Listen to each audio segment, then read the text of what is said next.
Assalamualaikum warahmatullahi wabarakatuh. Welcome back to my channel Anak Rantau ID. Pada kesempatan kali ini kita akan membahas soal TIU atau TIU yang sering muncul pada soal CPNS ataupun soal TPA lainnya. Data suatu sekolah tercatat 185 orang gemar basket katanya, dan 220 lainnya gemar tenis meja. 140 menyukai kedua olahraga ini, baik basket maupun tenis meja. Yang diminta adalah berapa sih seluruh siswa yang ada di sekolah itu.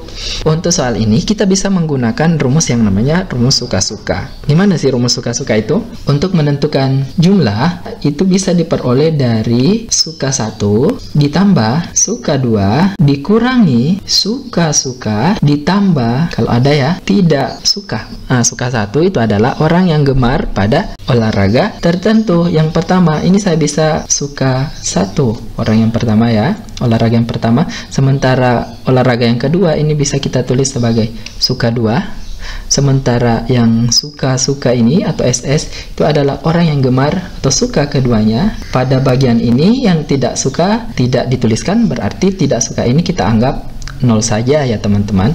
Sehingga kita tinggal memasukkan saja nilai yang kita ketahui dari soal. Bisa kita tuliskan dari suka 1 ada 185, kita tambah dengan 220, kita kurangkan dengan 140. Jadi jawabannya adalah 265 delta. Oke, cukup mudah kan teman-teman untuk soal nomor 1 ini. Kita lanjut ke soal berikutnya, di soal nomor 2. Soalnya masih sama, mencari jumlah atau banyaknya jumlah kelompok. Di sini kita bisa menggunakan rumus yang tadi, itu rumus suka-suka.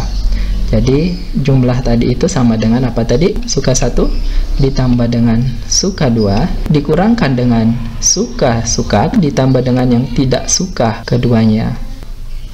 Di soal nomor 2 ini ada 22 anak senang membaca. Nah, ini kita tuliskan sebagai suka 1 membaca majalah ya. 28 senang bermain musik. Nah, ini kita anggap sebagai suka 2. Kemudian 20 anak senang membaca maupun bermain musik. Ini dia suka kedua-duanya, atau kita tulis suka-suka. Yang tidak suka tidak ada, berarti semua punya hobi ya di kelas itu. Sekarang kita tinggal memasukkan ke rumus. 22 orang untuk suka 1 ditambah 28 orang untuk yang menyukai kegemaran yang kedua dikurangkan dengan yang suka kedua-duanya ada 20 anak. Sehingga kalau dijumlahkan dan dikurangkan hasilnya ini dengan ini dulu, tinggal bersisa 2, 28 ditambah 2 jadinya 30 anak atau opsi alfa. Oke, cukup mudah kan teman-teman untuk rumus suka-suka ini. Kita lanjut ke soal nomor 3. Dikatakan bahwa upah rata-rata 7 orang pekerja adalah 25.000 per hari. Jika ada tambahan 1 orang, maka rata-rata upahnya menjadi 23.750 per hari. Maka upah pekerja baru tersebut, di sini dari soal kita mengetahui bahwa untuk 7 orang pekerja rata-rata per harinya itu adalah 25.000. Nah, sehingga kita bisa memodelkan seperti ini. X rata-rata untuk 7 orang itu adalah Rp25.000. Sementara dari 7 tadi ditambah 1 berarti 8 orang dengan rata-rata upah adalah 23.750. Sehingga kita bisa tulis X rata-rata untuk 8 orang itu adalah 23.750. Sekarang kita bisa menentukan terlebih dahulu berapa sih jumlah yang didapatkan oleh 7 orang ini dengan rata-rata sekian. Kita kembali ke rumus rata-rata ya teman-teman. Untuk menentukan rata-rata dari suatu bilangan diperoleh dari jumlahnya dibagi dengan banyaknya. Jumlah uang yang dimiliki seluruhnya dibagi dengan banyaknya orang, itulah rata-rata. Sehingga jika kita ingin mencari jumlah atau uang dari beberapa orang itu, rumusnya sama dengan R dikali B, atau rata-ratanya dikali dengan banyaknya orang. Sekarang untuk bagian ini kita bisa menentukan berapa sih jumlahnya, jumlah gaji untuk 7 orang dan jumlah gaji untuk 8 orang. Oke, kita cari dulu yang ini ya. Untuk 8 orang ini kita kalikan 8 kali 23 1.750. Sudah dapat hasilnya berapa? Jadi kalau saya kalikan 8 orang ini Oke, kita cari berapa sih jumlah gaji untuk 8 orang. 23, 7, 50 kita kali dengan 8, hasilnya adalah Rp190.000. Setelah itu kita cari yang jumlahnya 7 orang ini, itu dengan gaji tadi Rp25.000, kita kalikan juga dengan 7, itu hasilnya adalah 175.000. Sehingga kalau kita selisihkan antara ini orang yang jumlahnya 7 dengan yang jumlahnya 8, ini kita bisa memperoleh jumlah gaji dari satu orang tambahan tadi. Nah, kita selisihkan, ini dapat 15.000. Jawaban yang paling tepat Bravo atau B.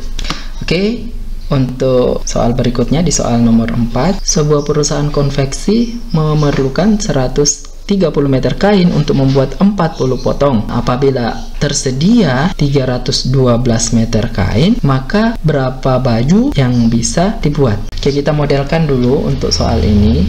Jadi katanya, jika kainnya ada 130, maka dia bisa membuat 40 potong baju. Apabila tersedia 312 meter kain, maka berapa baju yang bisa dibuat? Ini merupakan salah satu soal perbandingan ya teman-teman. Jadi untuk soal perbandingan ini ada dua, ada yang senilai, ada yang berbalik nilai. Untuk soal ini, apabila kita naikkan ini jumlah kainnya bertambah, maka otomatis produksi bajunya juga akan bertambah, kawan-kawan. Ini berbeda dengan soal kecepatan biasanya. Kalau soal kecepatan itu biasanya soalnya berbalik nilai. Sementara ini kalau dia naik, ini juga naik, artinya dia adalah soal perbandingan senilai. Kalau soal perbandingan senilai, kawan-kawan sekalian, ini polanya adalah kita kalikan secara bersilang. Oke, kita kali silang ini dengan ini, kita kalikan dibagi dengan yang lainnya. Sehingga jika dimodelkan, kayak ini nanti jadi pembagi 312. Nah, ini kita nyatakan dengan X aja ya teman-teman. Ini kita kali dengan 40. Oke, kita kalikan dengan 40. Nanti dibagi dengan yang kosong, itu adalah 130. Oke, kita coret 0 dengan 0. Oke, sementara 312 dengan 13 ini kita bisa coret. Ini dengan ini dapat 24. 24 kita kali 4, itu hasilnya adalah 96 potong baju, atau tidak lain dari opsi C. Seperti itu kawan-kawan sekalian. Oke, kita lihat di soal berikutnya. Di sini ada harga yang harus dibayar untuk membeli 5 buku dan 5 pensil adalah 10.000. Sementara harga untuk 7 buku dan 4 pensil ini adalah 11.900. Ini kita bisa modelkan terlebih dahulu ya teman-teman. Yang pertama itu ada, anggaplah 5B dan 5P ya. 5B ditambah dengan 5 pensil atau 5P, tulis sama dengan 10.000. Kemudian untuk bagian berikutnya, 7 baju ditambah dengan 7 buku dan 4 pensil. 4 pensil ternyata harganya adalah 11.900. Oke, kawan-kawan, di sini kalau misalkan kita ingin eliminasi langsung, ini agak rumit soalnya 457 ini agak jauh. Sehingga kita bisa membuat persamaan yang pertama ini menjadi lebih sederhana dulu ya teman-teman.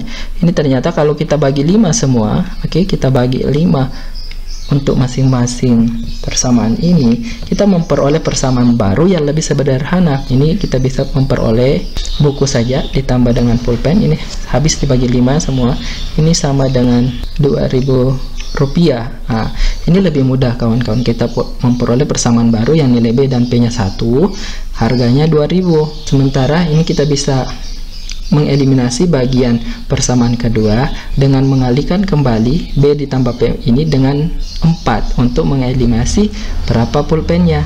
Oke, ini kita kali 4 lagi ya. D ini dapat nanti 4B, 4 buku ditambah dengan 4 pensil, hasilnya kali 4 itu dapat 8.000 kawan-kawan. Oke, setelah kita eliminasi ini nanti dapat 3.900. Ini untuk berapa? Ini habis 7B dikurang 4B dapat 3 buku, harganya sekian, sehingga untuk harga satu buku ini kita masing-masing bagi 3, dapat 1300, atau bukunya harganya 1300.